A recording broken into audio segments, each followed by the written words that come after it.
A Canon EF-S 55-250mm IS-STM é uma teleobjetiva acessível com ótimas características.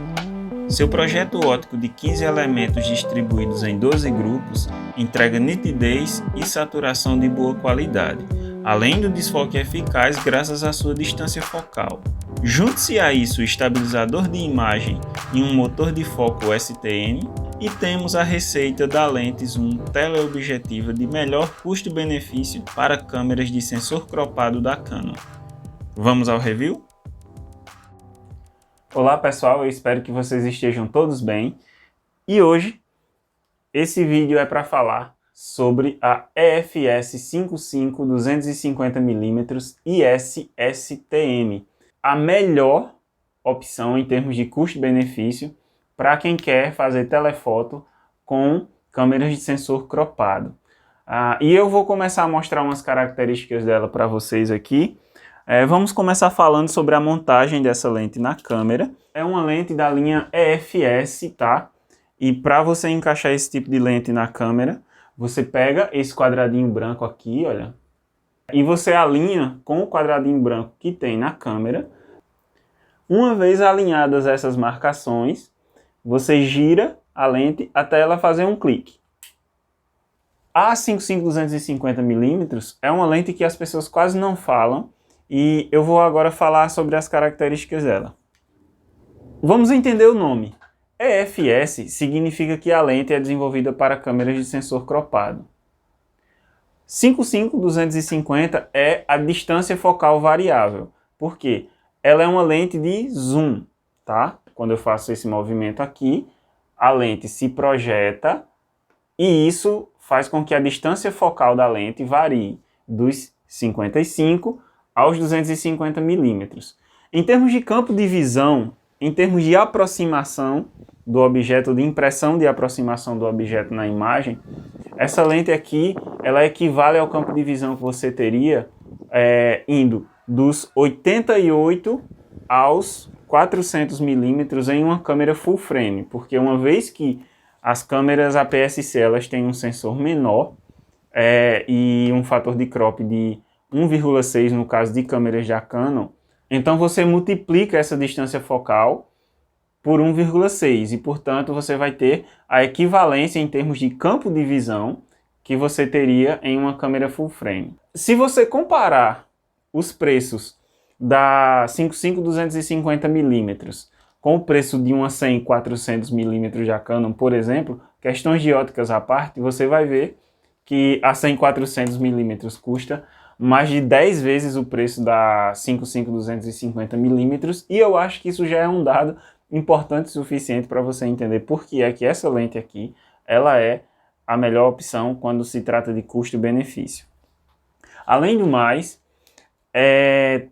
apesar dela ter um alcance um pouco menor do que a 300mm, a lente telefoto zoom para sensores APS-C 75-300mm da Canon, que nem de longe são comparáveis em termos de qualidade de construção, em termos de qualidade óptica, porque essa lente aqui ela é bem melhor, é uma opinião geral, e ela possui uns componentes importantes. Por exemplo, ela possui aqui estabilizador de imagem.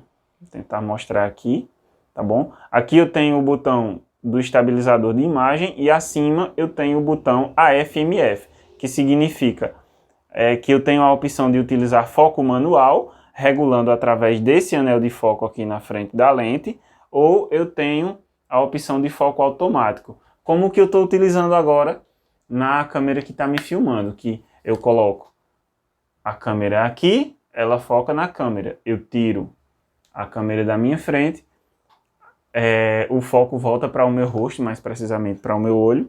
Além do que, lembra que para você fazer foto com uma distância focal considerável como 250mm, quando você está sem tripé, você precisa ter muita estabilidade, você precisa ficar praticamente sem respirar para manter a câmera estabilizada para fazer a imagem, para fazer a fotografia, ou pior ainda, se você estiver tentando filmar, você vai ter ainda mais dificuldade para estabilizar a câmera. E uma vez que a lente tem estabilizador de imagem, você tem bem mais margem de segurança, bem mais tranquilidade para fazer seu clique, para fazer seu vídeo, graças a essa função de estabilização de imagem. Se você acha que dá para utilizar a 1855 com qualidade, se você acha que dá para usar a 1855 e obter bons resultados, pode ter certeza que com a 55-250 você vai ter uma qualidade ótica muito melhor.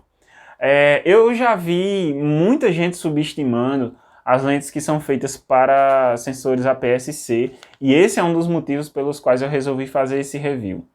Eu já vi, por exemplo, algumas pessoas na internet dizendo que, por exemplo, a lente 75-300mm, ela não teria um bom desfoque, porque a abertura dela é só a partir de f4, no caso da 75-300mm.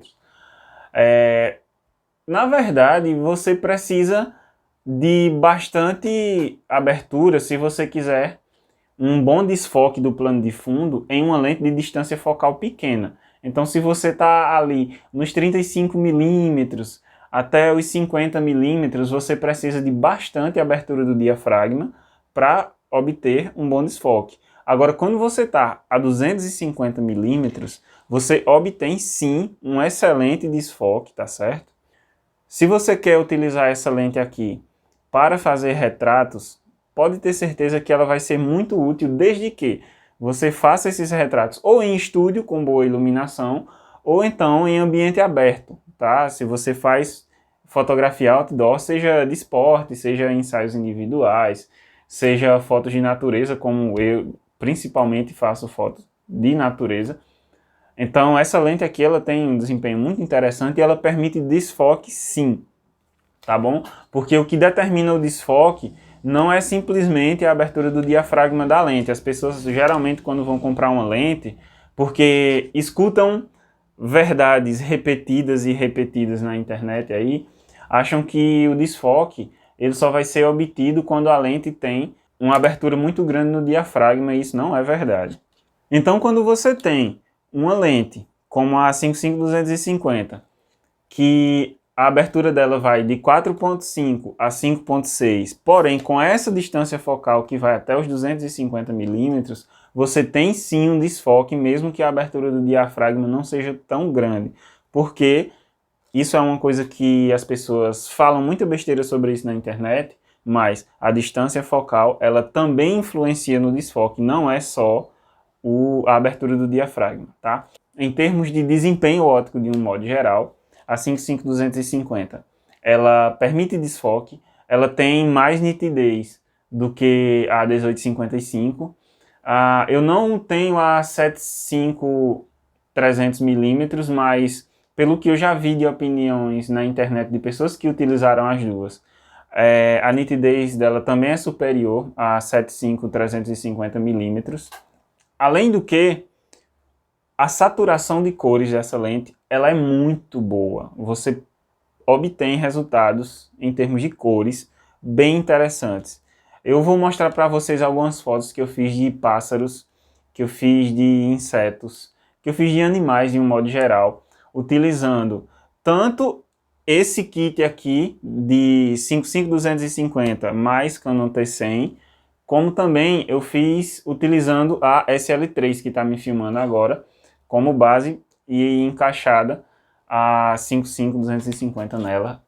E bom, vocês estão vendo aí o resultado das imagens, vocês podem ver que tem desfoque, vocês podem ver que tem saturação, vocês podem ver que tem nitidez, enfim, é uma lente sim muito interessante, porém eu considero que ela é muito subestimada e muito mal compreendida na internet, tá bom? Essa lente aqui, ela te permite fazer fotos de natureza, ela te permite fazer retratos, e se você quiser utilizar ela para fazer vídeos, eu não recomendaria num ambiente fechado como eu estou aqui, primeiro, porque o enquadramento dela ia ficar muito fechado, o campo de visão ia ficar muito fechado. Aí sim a abertura do diafragma dela pode pesar um pouco, porque se você não tiver uma boa iluminação, aí mais uma vez a abertura do diafragma pode sim pesar um pouco, se bem que eu estou utilizando agora para me filmar, a 1855, que tem a mesma abertura de f4.5 a 5.6. Eu estou utilizando na SL3, que tem uma boa escala de ISO. Aí sim eu consigo utilizar em ambientes fechados com uma tranquilidade um pouco maior. Se fosse aqui na T100, por exemplo, que tem uma escala de ISO, um desempenho de ISO um pouco inferior ao da SL3, então aí eu já não recomendaria. No que se refere à aberração cromática, essa lente montada em uma câmera como a T100, ela pode gerar aberração cromática porque o processador dessa câmera é Digic 4, tá certo? Mas se por outro lado eu utilizo essa lente aqui em uma câmera como a SL3, que tem um processador Digic 8, aí sim, a partir daí eu já não tenho mais problema. Na verdade, a partir do processador Digic 5, essa lente ela já tende a não gerar mais aberrações cromáticas. Mas seja lá qual for o processador da sua câmera, se essa lente gerar aberração cromática, você pode corrigir via software na edição da imagem. Então isso não é um grande problema. E a saturação de cores, como vocês puderam ver, é interessante. Eu também utilizei essa lente para fazer vídeos, não na T100, mas na SL3, filmando tanto em Full HD quanto em 4K. E aí é onde eu vou fazer a minha crítica ao desempenho óptico dessa lente, porque ela é sim uma lente nítida, é sim uma lente que apresenta desfoque, ela é sim uma lente que apresenta uma saturação muito interessante de cores. Mas,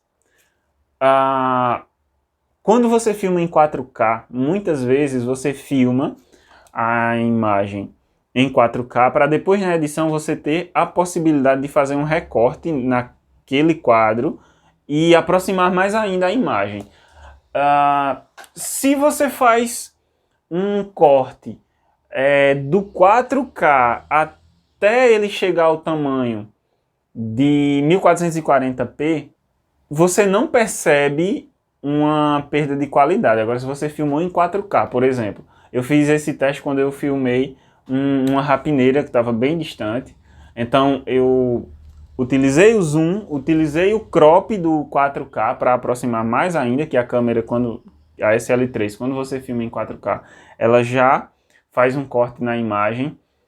Além disso, eu ainda fiz outro corte na edição, e eu vi que até o limite de você cortar o frame que foi filmado até 1440p, a imagem fica boa, fica utilizável, tranquilo. Agora, se você corta até ela ficar do tamanho de um frame de Full HD, aí você já começa a perceber o limite óptico da lente, tá? Não é que a lente não é nítida, é porque aqui a gente está falando de um recorte muito grande na imagem.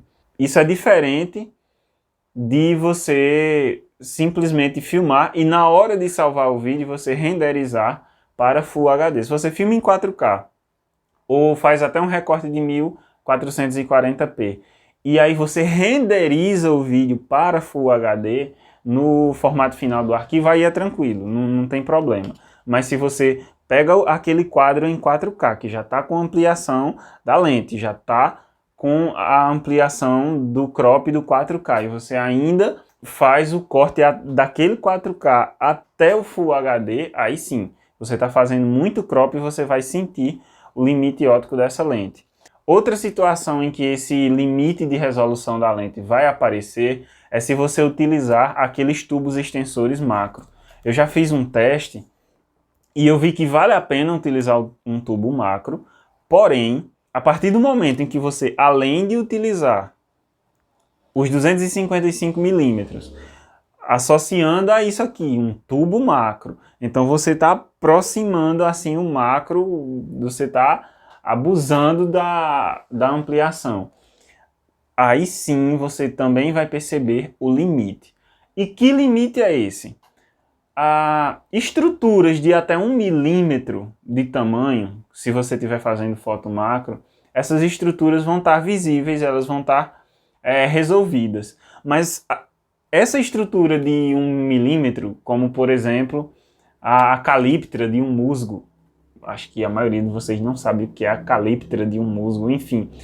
Mas o fato é que estruturas de 1 milímetro ou menos, elas são visíveis sim numa fotografia macro com essa lente, você vê de modo satisfatório, a imagem é utilizável para detalhes de até 1 milímetro, porém, essas estruturas de 1 milímetro de tamanho, quando você estica ali para ver elas, você vê que a imagem está degradada, assim, um pouco, né? Não está muito nítida, mas assim, a gente já está falando de algo inferior, de estruturas de tamanho inferior a 1 milímetro, então a gente já está assim, abusando mesmo. Afinal, ela não é uma lente macro genuína.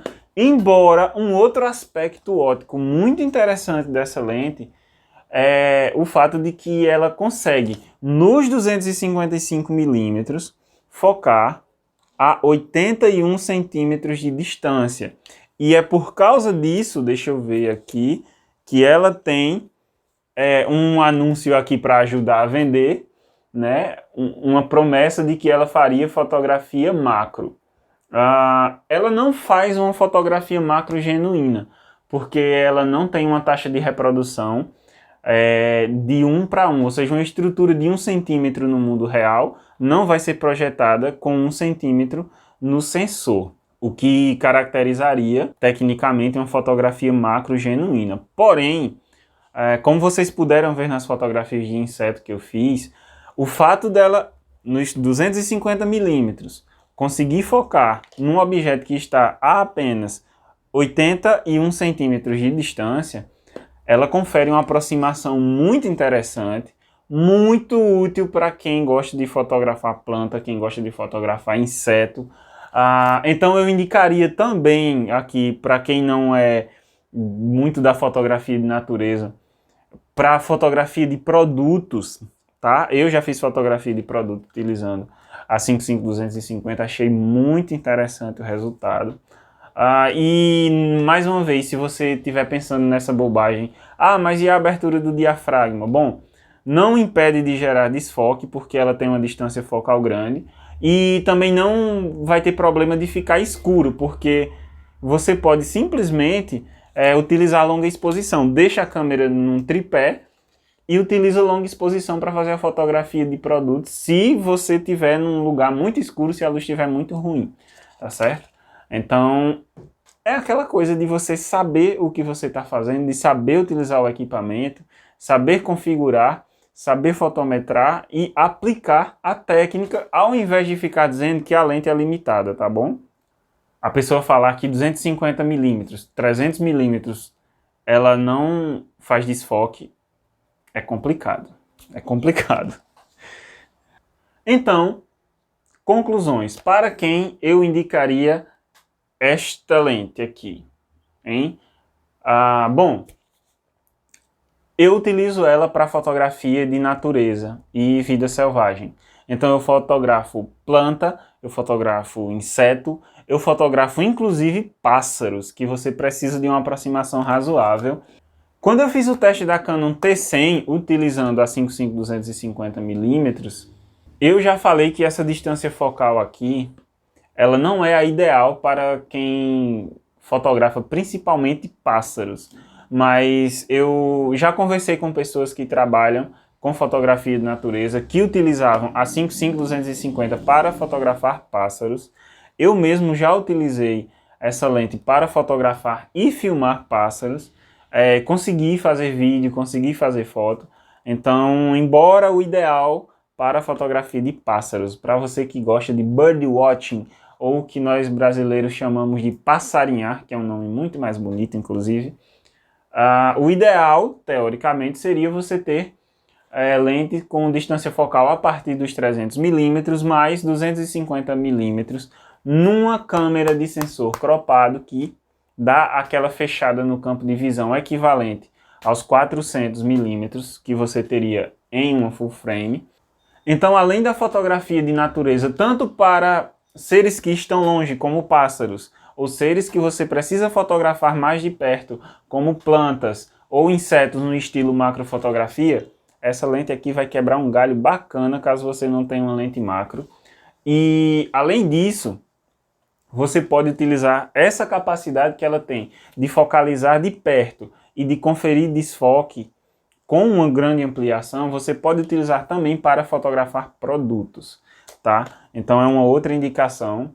Você pode fazer retratos, como eu já falei, e ela, sim, ela faz desfoque, tá? Não é porque o diafragma dela tem abertura mínima de f4.5 que ela não vai realizar desfoque. Ela vai fazer desfoque sim nos seus retratos, nos seus ensaios. O que eu não acho que seja uma boa aplicação para essa lente seria a cerimônia, casamento, enfim, eventos em que você vai estar sob luz contínua, enfim. Mas fotos em ambiente aberto, tanto para esporte, ensaio individual, essas coisas assim, ela vai atender muito bem. Eu sou alguém que vem da biologia e utilizo muito a fotografia, tanto para fins didáticos, quanto de estudo, quanto para fins de divulgação científica. Tá? Eu não sou um especialista em fotografia, porém eu fotografo já há alguns anos. Eu utilizo muito lentes teleobjetivas. A minha câmerazinha de zoom aqui, que já está bem velhinha, eu também utilizo, tá certo? Eu sou um defensor dos sensores APS-C.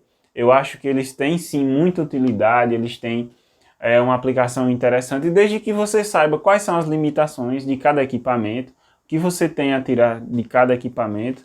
E a 55-250mm, ela tem uma qualidade bem satisfatória, melhor do que a 1855, melhor do que a 75-300mm, ela é mais bem construída, ela tem estabilizador de imagem, ela tem opções de foco manual e foco automático. Enfim, é uma lente muito interessante. E como eu já vi muita gente diminuindo, rebaixando, digamos assim, esse tipo de lente, então eu resolvi fazer esse review para as pessoas entenderem, né? Porque não é só o valor de f, não é só a abertura do diafragma que importa numa lente. São muitas características e principalmente quem está detrás do equipamento também tem um papel muito importante, não esqueça disso. Você precisa saber o que você está fazendo para obter o que de melhor essa lente pode oferecer. Eu quase esqueci de falar uma coisa.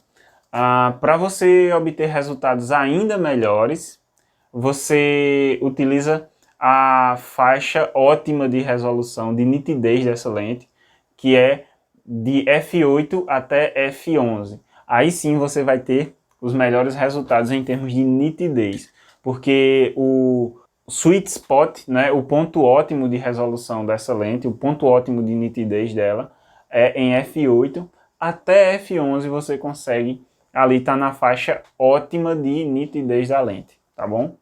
Espero tê-los ajudado, espero que esse review ajude vocês a escolherem, a fazer as escolhas de vocês. Caso vocês já possuam essa lente, eu espero ter ajudado a entender melhor os usos, a entender melhor as aplicações dessa lente.